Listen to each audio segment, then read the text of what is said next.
Hey workers, I am here with the leader of the Church of BenDelaCreme, BenDelaCreme herself. Ben, how are you? I'm doing so well. How are you? I'm wonderful, thank you. Is this your second DragCon? This is my first DragCon. Escandalo. I know. I haven't braved the wilds of DragCon yet, but it's very exciting. What do you think so far? What has been your favorite part? Oh, my favorite part is seeing all the kids. All the kids whose parents brought them out to be a part of this. I mean, that to me is my favorite part of Drag Race in general, is that this world is being brought to young people who never would have had the opportunity to know that there's other weirdos like me out in the world that they can grow up to be if they wanna. No, didn't you recently do an event, a drag queen reads to kids at a library? I did that last year. Yeah, I did it in Orlando, and it was amazing. It was one of my favorite events I've done, and I love that that's popping up more and more all over the country. There's a lot of these drag queen story hours happening, and I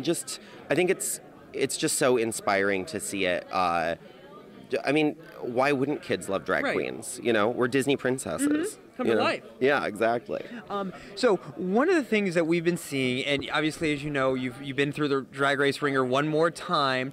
What is that really like? We only see, obviously, the fans see one version of the show and then they tweet the storm about it. Yeah. But what is it on the other side of the camera? What is the pressure really like? Oh, I mean, it's bonkers. First of all, you know, the fans at home are imagining that they're seeing things that are happening on an actual weekly basis, but it's like, I mean, that's the next day. When they say Drag Race, it really is a race. I mean, you're like in a sweat the entire time. It's just nonstop, and a huge part of it is not just the skill sets, but it's like the endurance of it, you know.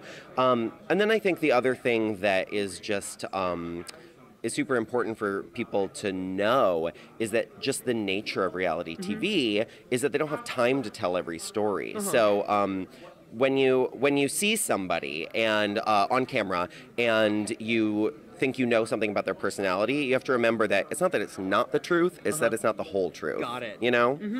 So, we live in obviously a very tumultuous political climate. If you didn't know, if you didn't notice, what do you think the importance of having events like DragCon or Drag Queen Story Hour at libraries is? Oh my God! Well, it's just that thing where it's like, I think that so much of the division in our culture is.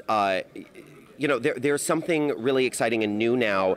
You know, social media can be crazy. All of this can be nuts. But the way that we're all interconnected, there's like an opportunity for more young people to get on the same page because they have access to things like this wider thinking, this idea of compassion and understanding that there are different people from different walks of life, and more people having that knowledge and more people knowing that it's important to spread that knowledge. I mean, that's what's going to change our country. Agreed fully. Ben, where can our fans and readers see you next? What's going on the agenda and the horizon for you? Yeah, well, I'm continuing to tour my solo show, Inferno A Go-Go, throughout the United States and the UK and Australia, and I'll be doing that for the rest of the year. And it's a show that I'm really excited and passionate about, and it's my third solo show, and it's one of my favorite pieces of writing I've done, so I hope that people can come check it out.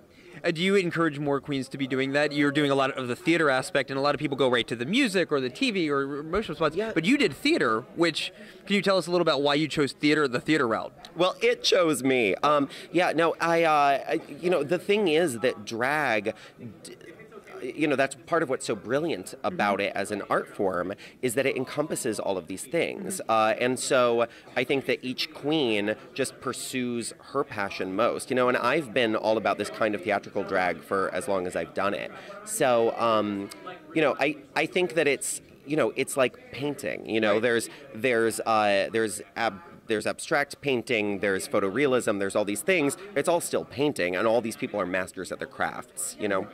Ben, thank you so much. Congrats on all your success and all the future success we know you're going to have. Thank you so much. Yeah.